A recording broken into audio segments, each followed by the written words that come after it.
Paul Ryan plays defense as critics from left and right attack the Republicans' Health Care Reform Act. Refugees in San Diego are unhappy about President Trump's latest try at an immigration ban. A Border Patrol proposal exempts cops and veterans from taking a lie detector test during the hiring process. And should pastors be able to endorse or oppose political candidates from the pulpit? I'm Mark Sauer. The KPBS Roundtable starts now.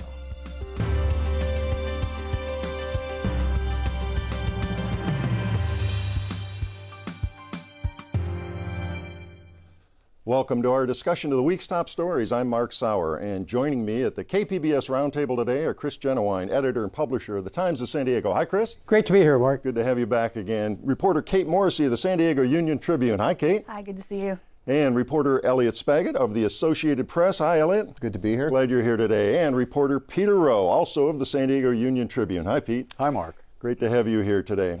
Well, it's the Republicans' dream come true, according to House Speaker Paul Ryan. The chance to finally repeal Obamacare with GOP control of Congress and the White House. But it may turn out to be a nightmare. An odd coalition of Democrats, right-wing, and some moderate Republicans, along with doctors, nurses, hospital groups, plus the AARP, are lined up against it. Here's President Trump this week on Obamacare and its Republican replacement. It's a disaster. The insurance companies are fleeing. Some states are up over 100% in costs. The deductibles are through the roof. You don't even get to use it. So we're going to do something that's great, and I'm proud to support the replacement plan released by the House of Representatives and encouraged by members of both parties.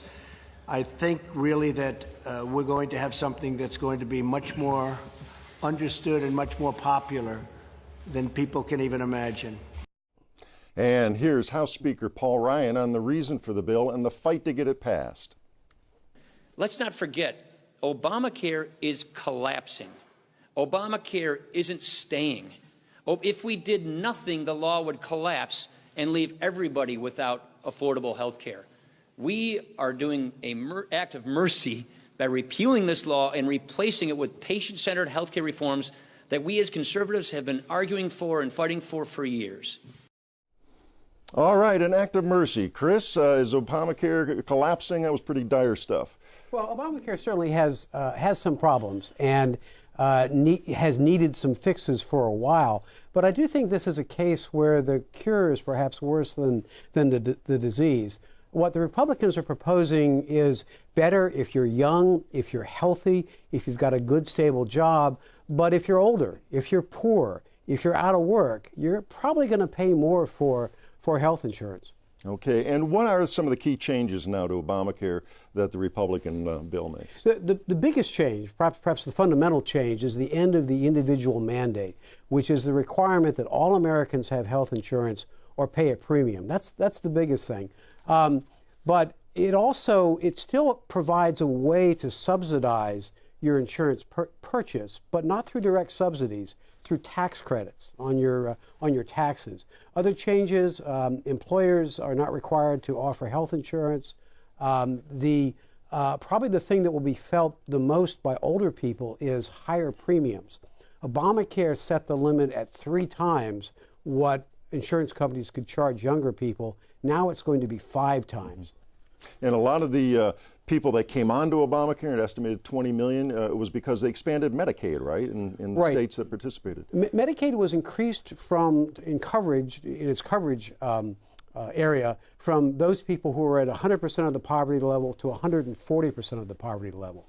That caused a big increase in the number of people who were covered through Medicaid. They will still be covered through 2020, but the money's being cut back, and eventually they're going to drop off the insurance rolls. So in 2020, there's a big change because that Medicaid expansion stops. The states, they say, oh, the states can pick it up and they can pick up the federal share as that federal money shrinks down. But the reality is a lot of states are in trouble themselves in terms of budgets and the ebb and flow of the economy. It's going to be a big problem for many states. Certainly it's going to be a problem for California.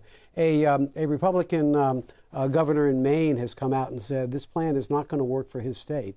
There are a number of governors who have privately expressed concern. John Kasich of Ohio had lunch with President Trump earlier this week, talking about the problems that will occur if the Medicaid expansion is not continued. Yeah, an op-ed in the New York Times today, Kasich did, and said parties have to work together. You can't ram this through with a Republican unilateral approach. That's the problem. Right? But it's Pete, well, I was going to say, and yet, despite what the president said in the opening remarks there, I don't know of any Democrats, either in Washington or especially here in California, who are on board with it. Right, that's a good point, because if you go back to Obama and the 6 months or a year where they debated Obamacare back in 2009 and 2010, Obama, and to critics on his own party, tried very hard to get the Republicans on board. I don't think they're even attempting to get Democrats to vote for this. No, this is moving very, very fast. In fact, the Congressional Budget Office hasn't even had an opportunity to provide the official estimate of what impact this will have and that's pretty on the number of insurers. That's unusual, right? Don't they score every bill? Here's the impact, here's the cost, here's They the do, effects. and this may be a case of the scoring comes out days before there's the first of a series of votes on this. So it's moving extremely quickly. Probably, it's a good bet that no Democrats will vote for it. It will probably pass the House, but it's probably at this point in trouble in the Senate. You could certainly see senators who are in states that have large numbers of Democrats not voting for it. And can they get to 60? I think that's going to be really hard. And that's what they've got to do in the Senate. Now, we've got a bite I'm going to set up in a moment here from the Democratic leader in the House, Nancy Pelosi. But I did want to say this does keep a couple of popular parts of Obamacare that the Republicans didn't want to change, right? Yes, there are three very popular parts that have largely not changed. The first is that parents can keep their children on their insurance up until they turn 26. The second is there are no lifetime caps on how much the policy can pay out. So if you have a catastrophic disease like cancer, you remain covered. And the third is more or less still there. It's the coverage for pre-existing conditions. You can't be denied coverage because you have a history of severe back problems or cancer or something like that. But there's kind of a stealth mandate in that. If you let your insurance lapse for more than 2 months, then there's a 30% premium. So you can still game the system a bit. I mean, you can get very sick, and if you're willing to spend 30% more than it would typically cost you, you can get insurance. Which might not be much if you're very sick. All right, let's hear from the Democratic side now. Nancy Pelosi, the House leader. Here's what she said. The goals of the Affordable Care Act were threefold: to reduce cost, to expand benefits, and to enlarge access to insurance and affordable care for all Americans. It was predicated on the idea that health care is a right for all, not just a privilege for the privileged few. The Republican bill is one of the largest transfers of wealth from working families to the richest people in our country. Robin Hood in reverse. All right, and that's one of the big complaints from Democrats, is it not, that this is really a big tax break for the wealthiest Americans? It is a tax break because the way that health care is being funded for individuals is through tax credits. And that's great if you can make up to $75,000, and if you're older, you get a tax break of as much as $4,000 a year. But if you're poor, instead of the subsidy under Obamacare, you get this tax credit. And if you're living paycheck to paycheck, the prospect of a credit at year end is not a particularly compelling thing to make you rush out and buy insurance. Unless you really budget carefully, that tax credit is not something that's very helpful for you. So in that sense, it is a major transfer. Okay, now some analysts say millions, maybe up to 15 million Americans who have insurance now under Obamacare may lose it under this Republican plan. Of course, as you said, we haven't yet seen the Congressional Budget Office on that. But there is one hard estimate. That's from Standard & Poor's, which is the rating agency that is pretty trustworthy. They're estimating that initially 6 to 10 million people will lose coverage. That might get made up later over the course of a couple years. There is some argument that younger people will be more inclined to buy insurance because the cost might be less. But 6 to 10 million out of the current 20 million that came on with Obamacare is a big chunk. All right, about out of time on this, but President Trump says now he's all in. There were some mixed signals, but he does say if we don't pass this, it's going to be a bloodbath next year in the midterm elections. You agree with him? I think some Republicans are probably secretly hoping that it doesn't pass because, you know, Trump was elected with swing votes of older Democrats who decided to vote for him. And when they see their insurance premiums going up because they're older, they're out of work, we might very well see a complete change in 2018. The Democrats sweeping the midterm elections. Well, lots to talk about and lots to watch as we move forward with this issue. Well, after his first ban on travelers from Muslim-majority countries was blocked by federal courts, President Trump issued a new one this week with remarkably little fanfare. The new ban leaves Iraq off the list, but it still affects potential visitors and refugees from Iran, Syria, Somalia, Sudan, and Yemen. Key changes: current visa holders are unaffected and no priority is given to Christian refugees.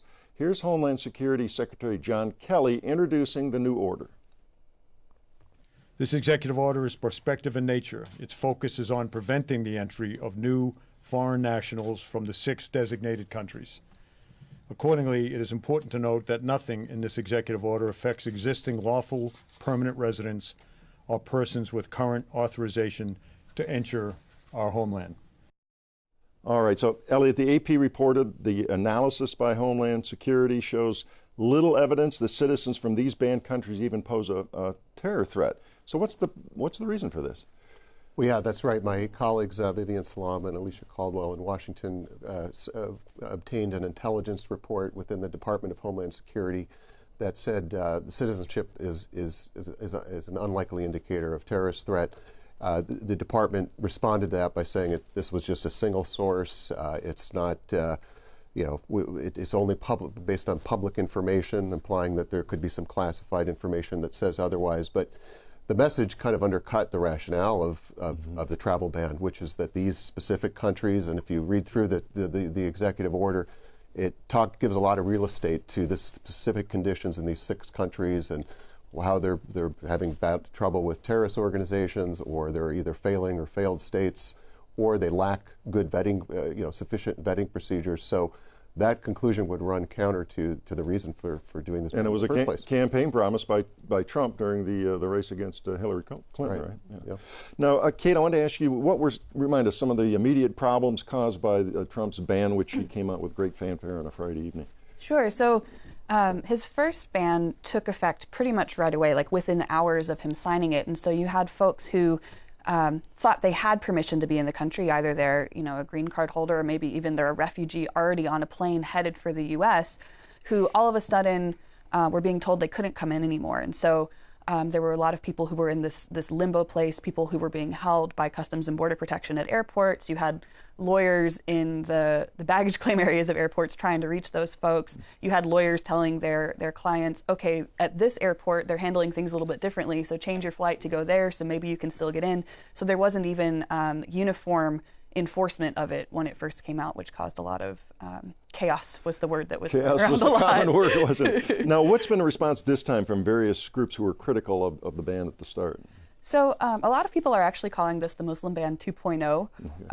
I've heard that phrase a lot. There's already been a lawsuit brought by Hawaii, and some of the other lawsuits that were already brought against the first ban are being turned now towards this one. Washington State and Minnesota, some of the other folks. So the lawyers from those are saying, okay, this ban still has provisions that were in the first one, and since we've already gotten temporary restraining orders or injunctions against those, those should still apply in this case. So more of the same is what they're saying, Chris? And in San Diego, there's really been an outpouring of support for refugees. There's a social services agency here, Jewish Family Service, which is one of the leading resettlers of refugees in the United States. There have been 2 large gatherings, one at a Jewish congregation in La Jolla a month ago, and one this week at a congregation in Del Cerro. So there's been a lot of activity locally in support of refugees. And you wrote about that, did you not, Kate? About a number of immigrant advocacy groups, I should say, joining to mobilize against this general crackdown on immigration overall, right?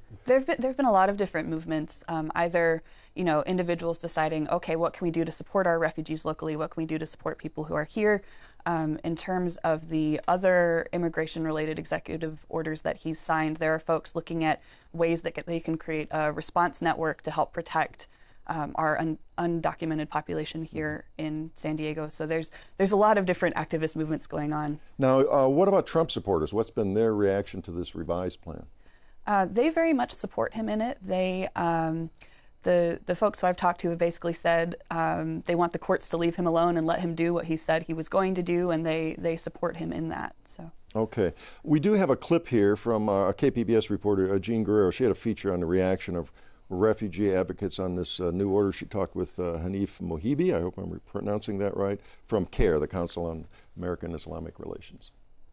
In principle, it is unconstitutional. It's wrong. You cannot discriminate based on someone's religion. He says his organization may challenge the revised travel ban in court as well. All this repackaging means really nothing. It's still the same Muslim ban. This is not making America any greater or any safer. Okay, so we're going to hear just continued outrage and protest from a lot of folks like that.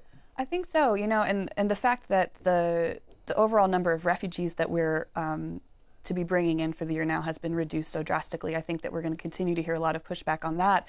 And I had a conversation actually with Leon Rodriguez, who's the former head of USCIS, the other day, and he was saying that for these 6 countries who are explicitly listed in the ban, they may have a much larger effect than what it says. Like right now it says, okay, you can't come in for 90 days.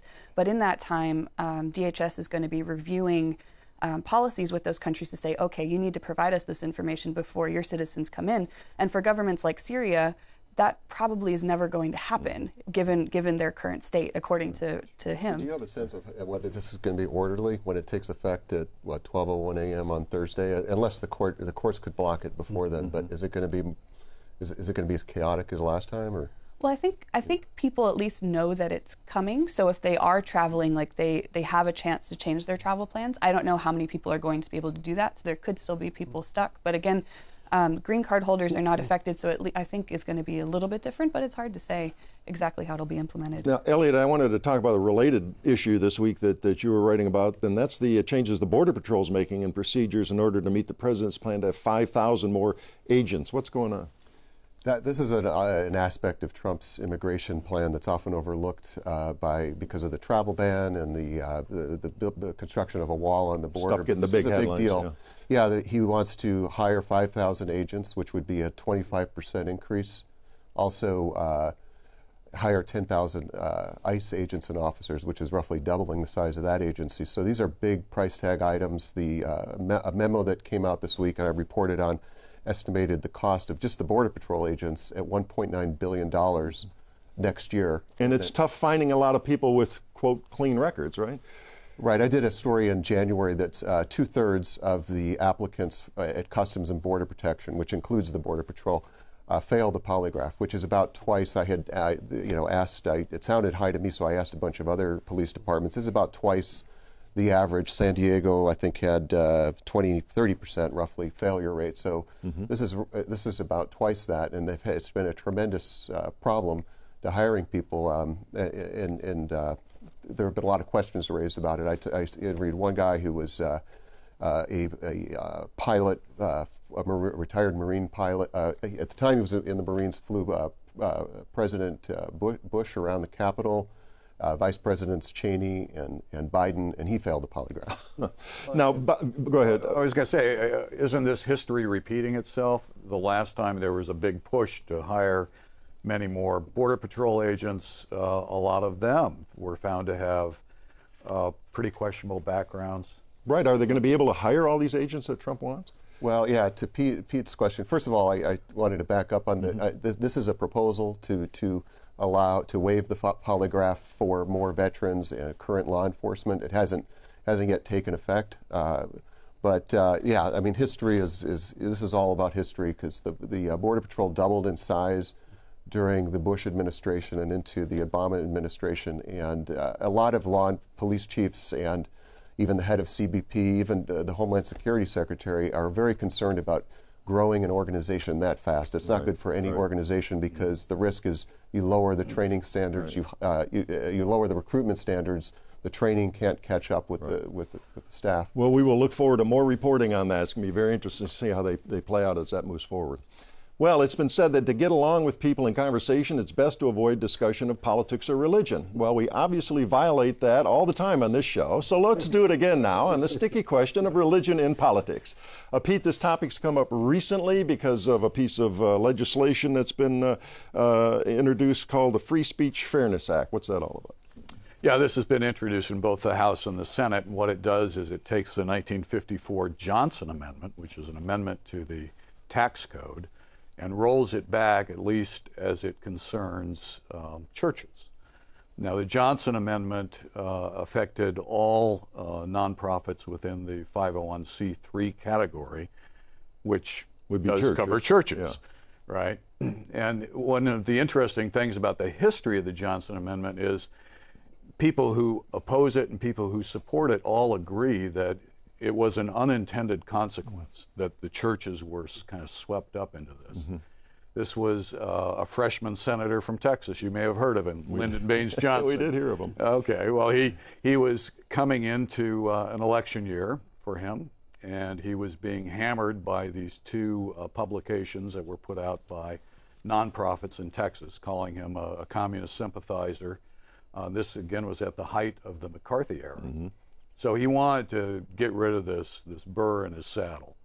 And so he came up with this amendment, which banned the discussion of politics, or not the discussion of politics, it was a lot narrower than that. But 501c3 organizations could not oppose or endorse political candidates. And you wrote in your story, very interesting, this goes way before Lyndon Johnson in the 1950s. It goes before the founding of the country in terms of the whole idea of this separation, right? Right. I mean, it has come up for centuries, literally centuries, going back at least to the 1600s.